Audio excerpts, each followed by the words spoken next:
والآب والابن والروح القدس إله واحد آمين. الرسول العظيمين بركاته علينا آمين.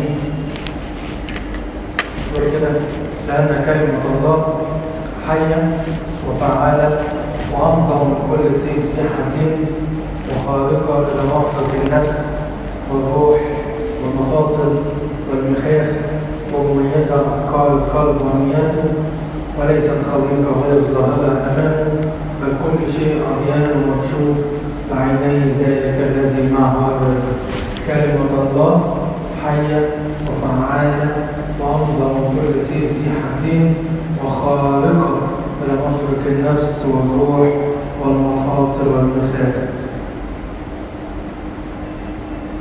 الوصية هي حياة للذين يمتلونها ودواء لكل الجسد. هذه هي محبة الله أن نحفظ وصاياه ووصاياه ليست ثقيلة. الوصية كلام نقي كفضة مصفاة ممحوصة 7 مرات. الوصية خير من ألوف ذهب وفضة. الوصية أشهى من الذهب والإبليس الكثير وأحلى من العسل وقلب الشهادة. الوصية كالمرآة تورينا نفوسنا على حياتنا فنعرف نعدل نفسنا. يقول كده إن كان أنا سامعا للكلمة وليس عاملا فذاك يشبه رجل ناظرا وجه خلقته في مرآة. الوصية لبن ينعش الأطفال الروحيين. يقول كده وكأطفال مولودين الآن اشتهوا اللبن العقلي العديم الغش. اللبن العقلي العديم الغش هو الوصية. ليه؟ لكي تنمو به. الوصية مطر يحول بقية القلب إلى الفردوس. يقول كده لأنه كما ينزل المطر والتلج من السماء ولا يرجعان بل يرويان الأرض ويجعلانها تلج وتنبت وتعطي زرعا للزارع وخبزا للآكل هكذا تكون كلمتي التي تخرج من فمي لا ترجع إلي فارغة بل تعمل ما سررت به وتنجح فيما أرسلتها. الوصية دي بتاعته في تحدي قوي حقيقي. واختراع الفيسبوك ده على قد ما هو جايز يبقى فيه شويه استفاده بس فعلا اخطاره كتير لان كل واحد بيفتي كل اللي عنده حاجه بيقولها وللاسف كله بينجشها. اذا ما كانش الواحد عنده مسطره ثابته هيضيع بامانه حقيقي يعني. إذا ما كانش الواحد عنده مسطره ثابته هيضيع. حد فيكم بيركب اتوبيس مصر؟ اتوبيس الداخلي جوه مصر يعني اللي هو جنيه ده. الاتوبيس ده الراجل عنده بنزين وعنده فرامل فداس على البنزين جامد وبعدين داس فرامل مره واحده اهو تلاقي نفسك واقع. فالناس اللي في مصر عارفين شغلانه اول ما يطلع يدور على حته ثابته يمسك فيها. اذا كان العمود اللي ده اذا كان كرسي ماسك فيه اذا كان العمود بتاع ده في المترو دي تمسك في حاجه ثابته. ليه؟ لان انت طول ما انت ماشي رايح جاي لكن مره واحده راح مفرمل اهو هتقع. لو انت لسه حديث معاك هتقع. لكن اول ما تاخد بالك كده تاخد الموضوع بيحصل كده. في الدنيا في كده كل حاجه بتتهز. كل اللي عايز يقول حاجه بيقول. كل اللي عايز يقول حاجه بيقول. لسه شايف عزيز من شويه هو قرنان يعني هو خلف القرنان بس هو حط حاجات اسمع علينا. فبيقول ان بنت مصريه يعني جوزت بنت ثانيه وباباها بقى بارك لها فعملها الجروب بتاعها فهو عشان التحقيق صح في الموضوع ده. طبعا كان موجود بره لكن مش موجود جوه مصر لا بقى موجود وباباها بارك لها وحاجه عملتها قوي. انتوا معذورين لان انت محتاج ستاندرد. فبصراحه ده حرب ومش هينجو من هذه الحرب اللي ناخد بالك زي الحرب على الارهاب. ما كانش الواد بتاع الدبابه ده هيصحصح بقى ويدوس عليهم هم يموتوا. فاحنا اوريدي في حرب انت دماغك عمال يترمي فيها حاجات، عمال يترمي فيها حاجات. راجل زي سواق الاتوبيس بتاع مصر ده عمال يدوس على البنزين وبعدين يروح دايس على الفرامل، فانت عمال تتمخمض رايح جاي، لو مش ماسك في حاجه ثابته هتقع. فالوصيه هنا مهمه جدا، كانت مهمه لكل الناس، فالفيديو ده بالذات مهم. ليه؟ لان انت عايز تستنضف عليه والا هتموت. الناس بتكتب حاجات عارف يا ابني ايه ده؟ الكلام ده عكس ما في الانجيل. صوص كين ما هوش اصلا مسيحيين يعني، ما قراش في الانجيل اصلا. يبقى الاول حاجه الانجيل الاول نحط الرولز وبعدين نبدا نشتغل ده في الكليه. انت هي الكليه بتعمل ايه؟ والمطعم الكليه كان الناس بيبيعوا فيها مهندس؟ لا، ده واحد عنده كده الاول مع اعداديه ويقعد جنبه فيفتح. طب واللي انا كنت في هندسه بدرسه ده اللي انت بتدرسه هندسه ده بيسيستم دماغك عشان تبقى مهندس، لكن لازم تشوف التجربه العمليه. نفس الحكايه، انت محتاج الاول تتعلم وبعدين تنزل العالم. فنفس الحكايه انت محتاج تسطر بلغه الكمبيوتر، تسطر الانجيل في دماغك وبعدين تنزل العالم. خايف عليك لان انت عندك رولز، عندك مبادئ تعرف تقيس عليها. لكن لو نزلت كده صدقني خطر، عيب بامانه خطر. انا مشفق. فخلينا نتكلم كده عن الوصيه شويه، لان فعلا الموضوع في غايه الاهميه. الكتاب المقدس للاسف ده صعب في الجيل ده بالذات. لازم يبقى قدامك، ما يعديش يوم غير ما تقرا. انا ناس بيعرفوا عني بقول له كده، ما يعديش يوم غير ما تقرا في الانجيل. طب سيره اليوم قافل معاك والدنيا، طلع الموبايل ولا مضمون. طب خلاص نهيت وانا على السرير، قول اي مضمون بتاع السرير، بس اليوم مش هيهمك الا لما اقرا، عشان يبقى ده عهد. انا بقى ايه يعني اليوم مش هيعدي ان شاء الله اقول ايه، لكن لازم اليوم ما يقلبش الا لما اكون قريت في الانجيل. تعالى نتكلم بشكل محدد عن الوصيه واهميتها عشان تعرفوا قد ايه الموضوع فعلا مهم. فعلا صدقوني فعلا قدامنا موضوع خطير، مش بس على موضوع من ضمن المواضيع، لا الموضوع فعلا خطير. تخيلوا اب عنده فيلا بجنينه زي الاعلانات اللي دي، وفيلا بجنينه وبتاع، الناس كلها مش لاقيه تاكل، لا فيلا بجنينه ما تفهمش مين. ما علينا، اب عنده فيلا بجنينه زي ما بيقولوا يعني، اكيد 100% مبسوط ان اولاده بيلعبوا في الجنينه. يعني جاب فيلا بجنينه عشان انا العب فيها، عشان اولاده يلعبوا فيها الصغيرين المراجيح بتاعه وكلام منه. بس في نقطه، ما ينفعش اعمل فيلا وجنينه واسيبها من الرسول. ليه؟ هتبقى مدارس. لا واحد معاكم انت ايه؟ انت مش حاطط صور عملها فين؟ كنت معاكم دي تبعك؟ تقول له الفيلا دي تبع حضرتك، ولا انت مش حاطط صور ليه؟ مش حاطط باب ليه؟ كمل. فتعالوا نشوف الوصيه، هل الوصيه صور ولا قيد؟ كنت بسمع كده وعظه من أنبا بفضي ده راجل بتاع الشباب جميل قوي يعني، وانتوا قاعدين كده في الاجازه تكتبوا على اليوتيوب الأنبا بفضي هتلاقي 1000 واحد. اختار الموضوع اللي يعجبك وتسمعه هتنبسط. كان بيتكلم عن الالحاد، فقال سؤال حلو قوي، بيقول لك هو الاخ اللي بيشتري وتيجي عشان يثبت ان الله مش موجود، شايف من اثباته مش اثبات، هو ايه الهدف؟ هو انت ليه عايز تثبت ان الله مش موجود؟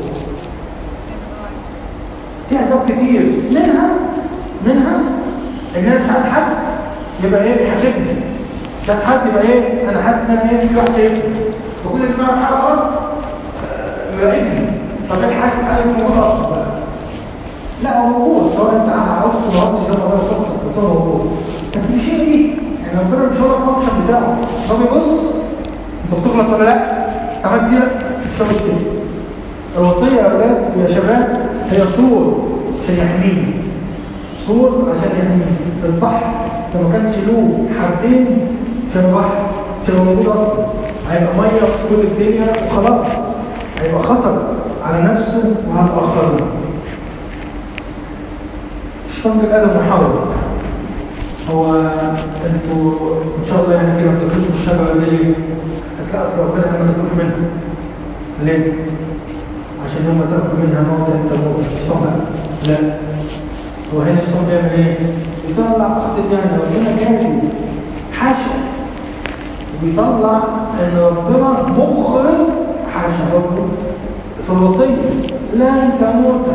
ربنا عارف كويس ان يوم تأكلان من الشجرة تصيران مثل الله. يتخيل العيال اللي بيحطوا في الجنينة دول قال لك وفي ايه بره؟ طب هو بيقول لك ده بره في ناس وحشين ومش عارف ايه، احنا جوه هنا في الجنينة بنلعب على راحتنا وانا مطمن عليكم.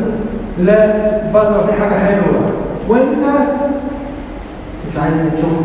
طب عقلك كده مش عايز تشوفها ليه؟ امال هيبقى ضامن ان احنا جميل؟ لا بقى، انت شخص وحش ومش عايز تشوف. لن تموت. حكايه. فسؤال، انت شايف الوصيه دي قلب مأيدك ولا شايفها سور يحميك؟ ده سؤال. طبعا الاجابه لا، هي سور يحميك، بس هو الموضوع احنا مش عايزين نبقى حافظين مش فاهمين اللي هو ايه اجابه كذا وخلاص كل سنه وانتم طيبين. لا، انا عايز اكون مقتنع، عايز وهنشوف دلوقتي ازاي. يقول كده: لكل كمال رأيت حدا، أما وصيتك فواسعة جدا. يقول كمان: وصيتك جعلتني أحكم من أعدائي لأنها إلى الظهر هي. يقول كده: حافظ الوصية حافظ نفسه. أصل دي سوء حماية. حافظ الوصية حافظ نفسه، ومن خشي الوصية يكافئ. خدين فرصة سورة الآية كده أخذنا شوية عشان مش كله كلام عني يعني. يقول كده: فوجدت الوصية التي للحياة هي نفسها دي للموت. يقول لك إيه؟ راجل فيلسوف وإحنا مش قد. يقول اسمع بس بسهل: وجدت الوصية التي للحياة هي نفسها لي للموت. إن كنت في الجيش، بيدخل منكم الجيش، واقف في الحراسة بالليل، عليك حراسة، واقف في الحراسة بالليل ومعاك السلاح بتاعه والكلام ده. الساعة 2 3 بالليل الدنيا بقى بتكون برد، في حاجة كده بتلبسها كده بتغطي الودان، وانس اللي قدامك اتغطت خلاص انت نمت. يجي بقى ايه؟ الضابط الكبير بيفتش بالليل على الخدمات، فبيعدي يلاقي حضرتك نايم.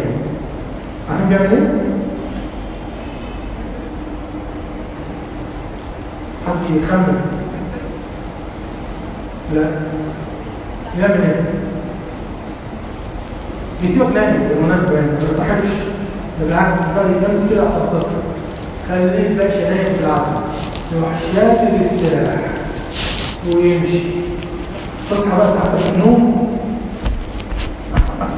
مش لاقي السلاح. عقوبة اللي مش لاقي السلاح دي انت تقعد نفسك احسن، لان يعني السلاح اي عسكري او اي حتى شرطة مدنية او عسكري السلاح بيضيع دي صعبة جدا جدا جدا وعقوبتها فظيعة.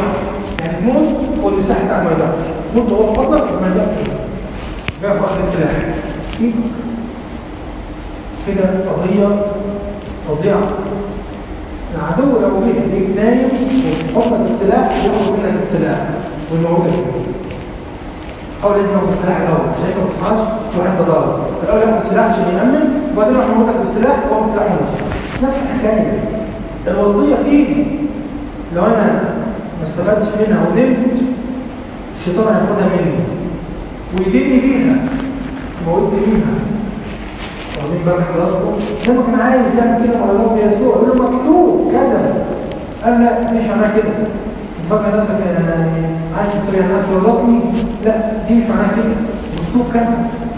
فنخلي بالنا ان الشيطان متربص، بس ربنا مش هيقدر. الشيطان متربص ربنا نايم وحكيت يعني؟ طبعا لا، انا هعطي لك الوصيه. طبعا يعني بص خلينا عمليين، انت عطيتني الوصيه وكل حاجه بس الوصيه صعبه، اعمل لك ايه؟ ده بالعكس، ده كان في العهد القديم كان اسهل شويه. جيت انت بقى في العهد الجديد صعبتها اكتر، يبقى قيل كذا اما انا فاقول صعب. قيل مش عارف ايه كده، اما من نظر لامرأة اليمين فقد زنى بها في قلبه. ربنا صعبتها قوي. يقول لي حتى لو صعبتها فهي الفكره مش انا صعبتها وسهلتها، الفكره ان انا بتبقى بيك بعلى بيك. هو بس برضه صعبه، مين قال لك؟ القديس يوحنا الرسول المعلم ده يقول لك وصاياه ليست ثقيله.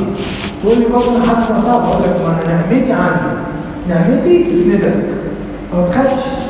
حتى الوصية، كل وصية قوتها فيها إذا قدرت شوية الوصية قوة، لكن اوعى تستصعبها، اوعى تقول لها تصعب. الخطية سهلة بس الخطية بتدفع فلوس. اللي مش دايما يقول لك لا خلي بالك أي خطية هتعملها هتدفع كمان. لو ما تعطيش النهارده تدفع بكرة هتدفع كتير. قول لي أي خطية ببلاش مش تلاقي. السجاير مثلا تدفع نص السجاير مش فلوس السجاير. المشكلة إن اللي بتعمله السجاير في الواحد الحاجات الوحشة على النت مجانا. مين قال لك إنها مجانا؟ أنت هتدفع ثمنها أضعاف من صحتك ومن ذهنك ومن أسرتك ومن علاقاتك كل حاجة. فخلينا نتأكد ان الوصية دي عمرها ما كانت قيد. اقول لك زي ايه؟ ان احنا اشترينا جهاز حديث جدا، مثلا مصنع مثلا اشترينا جهاز حديث جدا ب 5-6 مليون جنيه وجبنا المهندس والمسؤول. اتفضل حضرتك هاتوا الجهاز كجهاز يعني احدث جهاز في السوق بتاعه مش عارف 5 مليون وكان ده. الجهاز معاه كتالوج. المهندس ده يبقى الكتالوج من المهندس بتاعه في الكليه مش كتالوج عندي انا هكتبه يا عم معطل ده جهاز غالي يقول لك اكتبني ماشي اتفضل ركبه. وعشان ما قراش الكتالوج حط الترس بالعكس، ترس من التروس اتحط بالعكس. فالمكنه شغاله في صوت معين يا عم الصوت مش مريح يقول لك لا كمل بس ما تقولش بالك. شهر واثنين وثلاثه المكنه باظت. فنتصل بالشركه الخواجه بقى كده بتاعنا يا عمي ده احنا دافعين 5 مليون والمكنه ما قعدتش. فيجي يفتح يقول لك انت منفذ ده غلط. فين الكتالوج؟ انت ما قريتش الكتالوج؟ يقول لا ما عرفتوش. المكنه عمرها الاستيرادي كذا لكن خلاص باظت منك. ليه باظت؟ عشان انت ما قريتش الكتالوج. الكتالوج هو كلمه الله والمكنه دي هو انا. لما الاقي نفسي بدأت أتعب خطية بدأت تسيطر عليا بعيد عنكم بعض الشباب يدخل في الإدمان أو غيره المكنة عمالة تبوظ وعمالة تشتكي وصوت التروس عمال يعلى. طب وأنت مش ماشي على الكتالوج ليه؟ أنا سايبك في الكتالوج. واخد بالك؟ فخلينا نفهم إن عمرها ما كانت قيد. لو أنت مقتنع بالقيد مش عندك ودي الشيطان بيحاول يعمل كده. ففي واحد مش عايز يبص في الوصية أصلا. في واحد ياخدها من قصيرة لك أكثر ربنا مش موجود. مهما هو مفيش ربنا ومفيش طبقة وبالتالي مفيش وصية امشي. طب بتفكر ده في مصلحتك؟ اطلاقا. أول نقطة الوصية سور حماية وليس قيد. ثاني نقطة الوصية نور. خالق نفس التشبيه جنينة حطينا لها سور بس الدنيا ضلمة وممكن عيل من عيالي يتكعبل يقع مش عارف ايه. طب هتعمل ايه؟ لازم نحط نور في الجنينة. فالوصية هي النور اللي بينور. الوصية هي النور اللي بينور. يجي لك كده يقول لك سراج يعني نور. سراج لرجلي كلامك ونور لسبيلي. يقول كده لأن الوصية مصباح والشريعة نور. يقول كمان في أشعياء ربنا يقول انصتوا إلي يا شعبي ويا أمتي اصغي إلي لأن الشريعة من عندي تخرج وحقي أثبته نورا للشعوب. ربنا لما ادانا الوصية لما ادانا الإنجيل دي كانت نور لينا. والدليل آدم وحواء لما تخيلوا ان ربنا اسف يعني وحش ومش عايز ناكل من الشجره يعني مش عايز ننبسط ولا ايه؟ طب اتفضل كل ما تزعلش نفسك. كلت من الشجره ندمت. الموقف ده بيحصل كل يوم معانا. ما تعملش دي الوصيه كده لا وصيه مين؟ خلاص لوحدك بس اسف يعني انت تدفع ثمن. المكنه هتبوظ منك. بص في الكتالوج ومش عليه. المكنه دي غاليه قوي ثمنها غالي قوي واللي صنعها عظيم، وبالتالي هي عظيمه عشان صناعه عظيمه. اللوحه اللي رسمها دافنشي غير التماثيل اللي احنا بنشوفها هنا في مصر. ليه؟ ده دافنشي. ما بالك بقى الخالق صنع والدين. الوصيه نور. الوصيه العالم يفتي يقول لك انغمس زي ما انت عايز في الشهوات، وكله دلوقتي بقى سهل ربنا يكون في عمره، وخلاص بقى اكتشفوا بعد فتره ان في حاجه اسمها ايدز. ايه ده؟ مش عاملين حسابه ده؟ ما انتوا مش ماشي على الكتالوج؟ احنا قلنا الوصيه نور، احنا قلنا الموضوع مش فكره ان انا بايدك، ان انا بحميك. ايه؟ تعرف تجيب له علاج؟ مش عارف. وغيره بقى كتير. فالإنسان هيلف يلف ويعرف أن الطريق الصحيح هو الطهارة. ده اختراع يعني؟ ما هو مكتوب في الإنجيل الأول احفظ نفسك طاهرا. هذه وصية من ضمن الوصايا. العالم مثلا شايف أن حل المشاكل الزوجية هو الطلاق. خلاص ما فيش طلاق، كان لازم يعمل طلاق بدني. تعال ليه؟ كده ماشي براحتك، مفيش مشاكل، أنت حر. عمر الوصية كانت متكربشة تعوش. هنا جدع اللي جبنا له الكتالوج قال لك لا انا هقفلها بنفسي. لا هقفلها بنفسي. بس لما المكنه تبوظ مفيش تعيط. نفس الحكايه. العالم شايف ان الحل هو الطلاق. طب نجيب ماتش كده نجيب له ده. طب ماشي هتلف وتلف وتفتح ان مش الحل هو الطلاق. لان الكل بالطلاق مش مبسوطين. مش مبسوطين. طب مش مبسوط ليه؟ مش عارف انت عايز ايه؟ يقول لك مش عارف. اقول لك انا اصل اللي اخترع المكنه دي فاهمها وفاهم تتوجه ازاي وتمشي ازاي وتنبسط ازاي. هو كتب لك التوجيه، اثر الطريق وامشي على الكتالوج. الزوج والزوج لما يتوبوا هيمشي. والمشاكل دي معناها ان فيهم حد مش تايب. تقول لك ايه مش تايب؟ مش تايب يعني مش عايش لربنا، عايش لنفسه. انا عايش لنفسي وانت عايش لنفسك، مش عارفين نتفاهم. لكن لو انا اتفقنا ان احنا فعلا نتوب، او لو كل واحد فهم محتاج يتوب، محتاج يرجع لربنا، محتاج يحط بدل يجيله قدام عينيه، هيعرف ان ينزل. فننزل واللي قدام نفس الحاجه ينزل لما تمشي. لكن ما حدش يقول مش عارف لا انا همشي بدماغي. لما المبدا الثاني مش مرتاح في الاخر. فنوصل في الاخر ان احنا محتاجين توبه.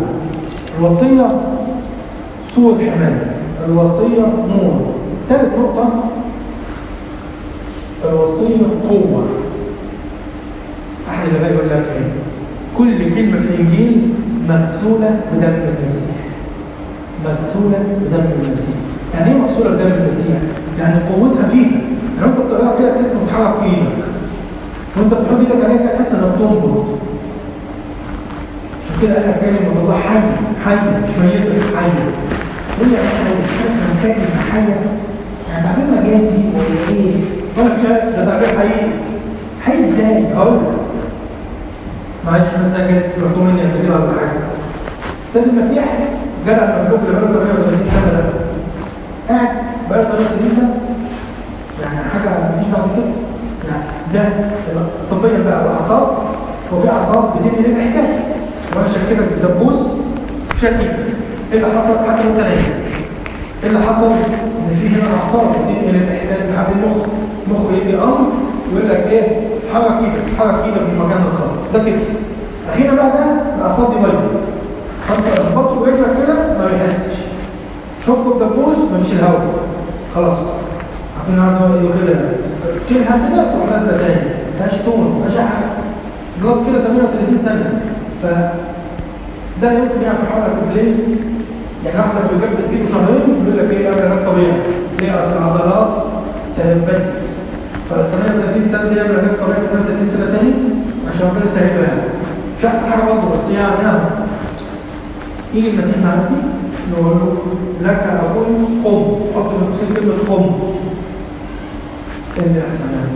كلمة قم دي كلمة حية مش ميتة. قم. فكل بقى اللي انا بحكي علينا بقى ومش عارف ايه والسنترز اللي في المخ اللي هي كانت اتصلحت وبتاع وبقى بيمشي. اول ما حصل قال لك دي كلمه حيه زي ما كان نفسي فيه. اصحى انا يهمك ان انا نهلك. فيقول لك ايه؟ قام وانطلق الريح وقال للبحر اسكت ابكم. ما تتخذيش وتتكلم البحر يقول لك اسكت ابكم صار هدوء عظيم. حتى التلاميذ نفسهم لفشوا بقى. قال لك من هو هذا؟ فانه يأمر البحر والريح فتطيعه. يطلع يقول البحر اسكت فيسكت. وانت معاك كده عند السواق يقول البحر اسكت ابكم، هتلاقي بتصل بالطوب عادي ما تشغلش بالك. ايه؟ اصل ده كلمته حي، ده كلمته ميته.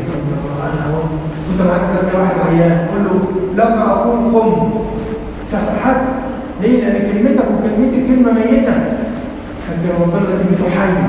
كلمته الحيه دي بقى مكتوبه في الانجيل. فلما تقراها هتغيرك، لما تقراها هتطبقك، لما تقراها هتديك قوه ان انت تنفذها. شفت بقى هو حتى لما يصعب الوصيه ماليش دعوه، لان هو مسؤول، هو اللي مسؤول، هو اللي بيدفع بالك، هو اللي بيدفع. انا مش طبعا عنه محتاجين كذا، هو اللي يدفع بالك. فنخلي بالنا الوصيه قوه، ومهما كان كلام مقبول كده خالص منه نص وبتاع. مين قال كده؟ مين قال كده؟ عندنا في الرهبان عندهم حاجه اسمها الهزيز. الهزيز ده ان هو يهز في الآية.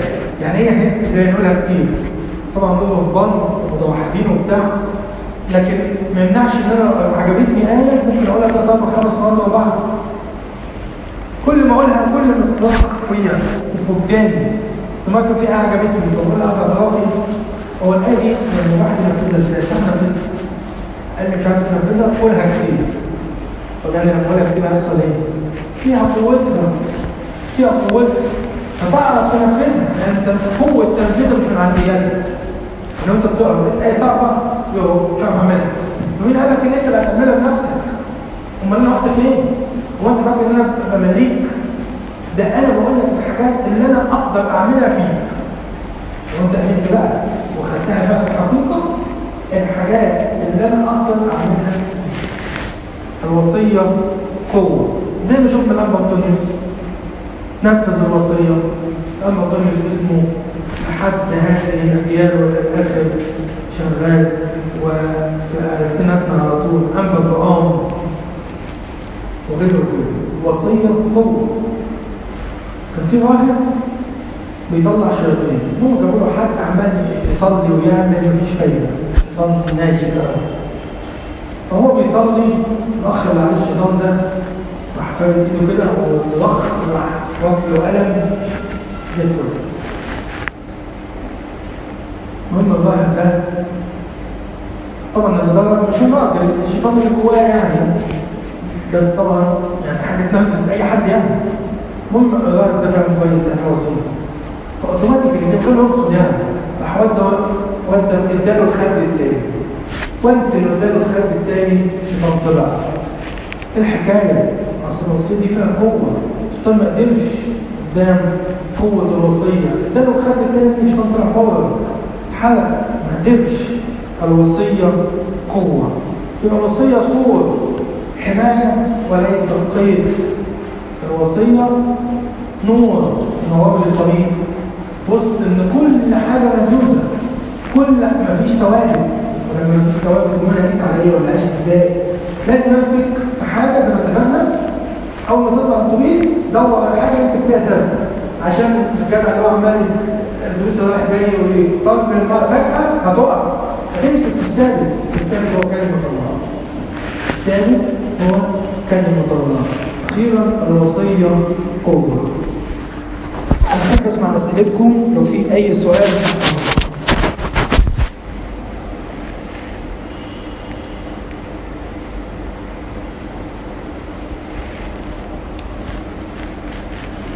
أسأل أنا طيب؟ والله طبعا على خطة الليل بنحاول الله الله نعملها إزاي؟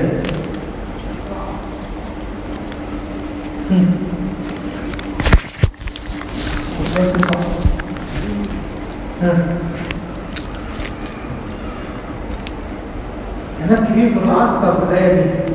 كان الكتاب المقدس كله هو الآية دي.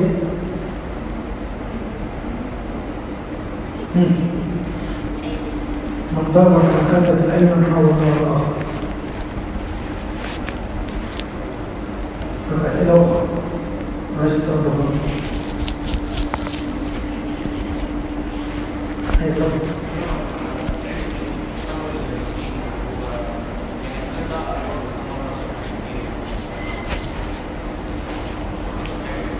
حلو. سؤال يقول لك طب انا قريت الانجيل كذا مره وحاسس مش مستفيد قوي يعني.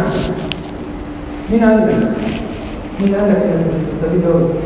زي ما اتفقنا هو الموضوع مش فكره معلومات، يعني هي القصه وحفظناها خلاص في الغني والعصر ومش عارف ايه، يعني خلاص عرفناها. هو الفكره ان انا مش بقرا الانجيل عشان اغذي عقلي، انا بقرا الانجيل عشان اخد قوه الوصيه. حقيقي ان كلنا مختبرين وانتوا برضه اكيد اي كتاب في الدنيا هتقراه، كتاب حتى بابا شنودة، اي كتاب هتقراه مره واثنين وبعد كده الكتاب تبص فيه ليه خلاص عرفت واحد بالك. لكن الانجيل بالذات ما فيهوش كده، يعني حاجه غريبه ان انت مش عارف تزهق منه. فده فعلا في حاجه غريبه جواه. فخلاص الناس مش باخد منه معلومات، لكن انا باخد منه قوه. كل كلمه في الانجيل مرسوله بدم المسيح. فهو الموضوع انا بقرا الانجيل عشان اعيش مش عشان حاجه تانية، مش تاخد معلومات معايا. فهتلاقي حرف الذهن دي موجوده، لكن الفكره بقى هل انا عندي استعداد اتنازل عن سلاحي؟ ده سؤال. لو نزلت عن سلاحي هيجي العدو ياخد مني سلاحي وانا نايم ويموتني بيه. ليه؟ فوجدت الوصيه التي في الحياه هي نفسها لي للموت. يعني ربنا ما تاخذونيش يحاسبني برضه. انت كان عندك الوصيه ما بصيتش فيها ليه؟ بالك؟ كمان لما اقرا الوصيه تبقى حاضره في ذهني. خد بالك؟ طب لما تبقى حاضره في ذهني هيحصل ايه يعني؟ مش هغلط. ازاي؟ شوف الآية تقول لك ايه؟ خبأت كلامك في قلبي لكي لا أخطئ إليك. طب كده غلط. يعني كلامك أنا خبأته في قلبي أحفظه. تقول خبأت كلامك في قلبي لأن أحفظه. أنا بجيبه مذاكرة. خبأت كلامك في قلبي لكي لا أخطئ إليك. يعني لما كلام ربنا يبقى حاضر في ذهني أما أجي أغلط الوصية تنور قدامي. بالك؟ يعني لما أجي حد ينظر لبنت ما نظر على الوقت يشتهيها فقط هذا الوصية تفض قدامي كده. طب سنة مش عارفها أصلا أو أنا آخر مرة عرفتها من 5 سنين فأصلا مش حاضرة في ذهني خلاص محدش بيقول لك حاجة. لكن لو أنا الوصية حاضرة في ذهني ساعتها هقدر أواجه، هقدر يبقى عندي نعمة إن أنا أواجه الحرب الشرسة اللي يعني يجيبكم معظم الناس من صحيحة دلوقتي. إيه تاني أسئلة؟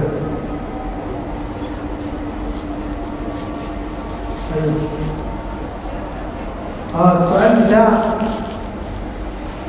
من ضربك على خدك الأيمن حاول ضرب الآخر أيضا. في ناس بتعصر في الآية يقول لك حمل بقى الكلام تاني ما يخش عدل والكلام ده. أول حاجة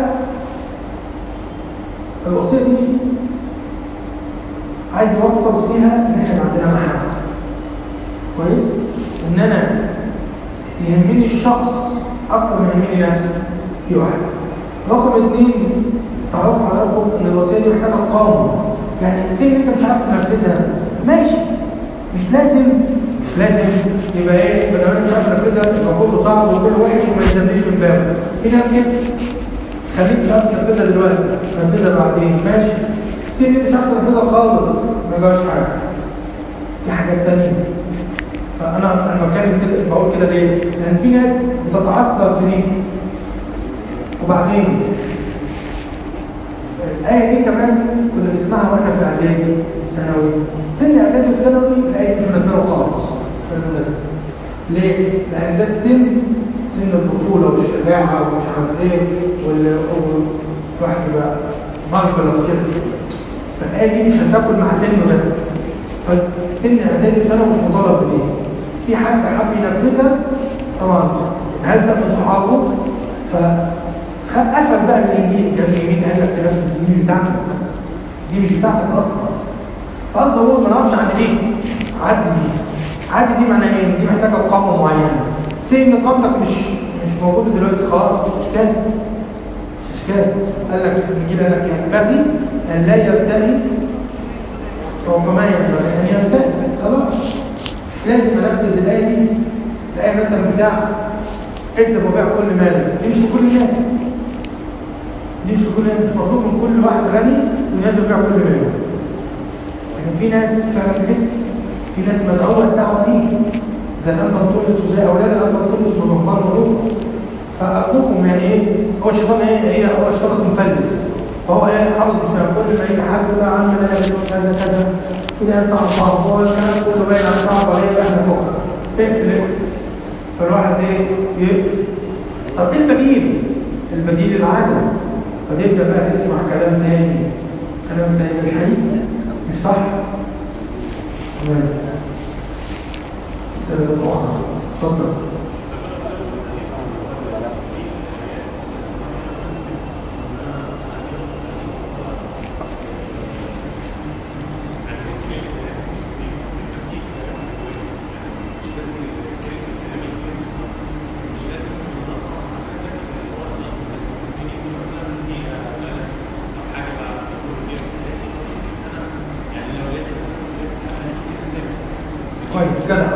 بص، هو انا برضه بنت نظام النقطه ان احنا بنشتغل بالحته، لو مجموعه قصير فانت بتاخدهم بقى. الموضوع مش كده برضه. الموضوع انت لما حضرتك بتقرا الانجيل بتعمل كده بلغه الكمبيوتر، بتحمل البرنامج في دماغك واوتوماتيكالي كده بتتصرف عن طريق البرنامج زي ما انت بتحمل الويندوز.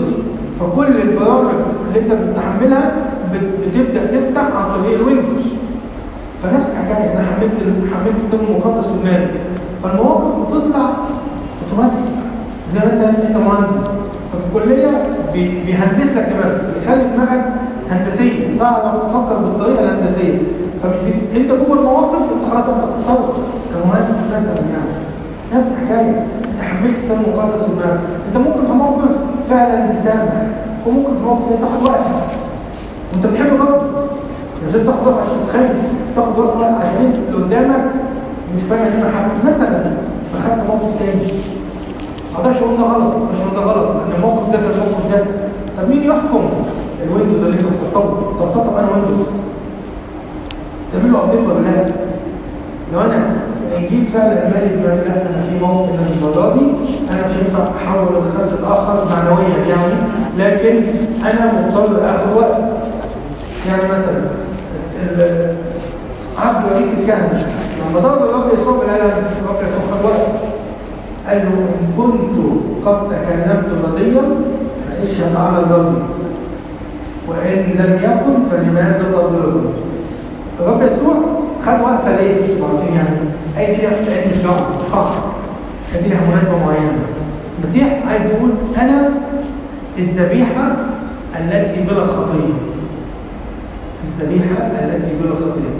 فعبد رئيس الكهنه لما ضرب المسيح لما كل المجد عايز يوصل ان انت غلطان، فالمسيح قال له لا استنى، في دي انا مش غلطان، لان الذبيحه ما ينفعش يبقى فيها عيب. الذبيحه يعني اعتقد في موقف تاني المسيح ما كانش هيرد عنه وكان هيحاول له الخلق التاني، لكن دلوقتي في النقطه دي مش هينفع. ليه؟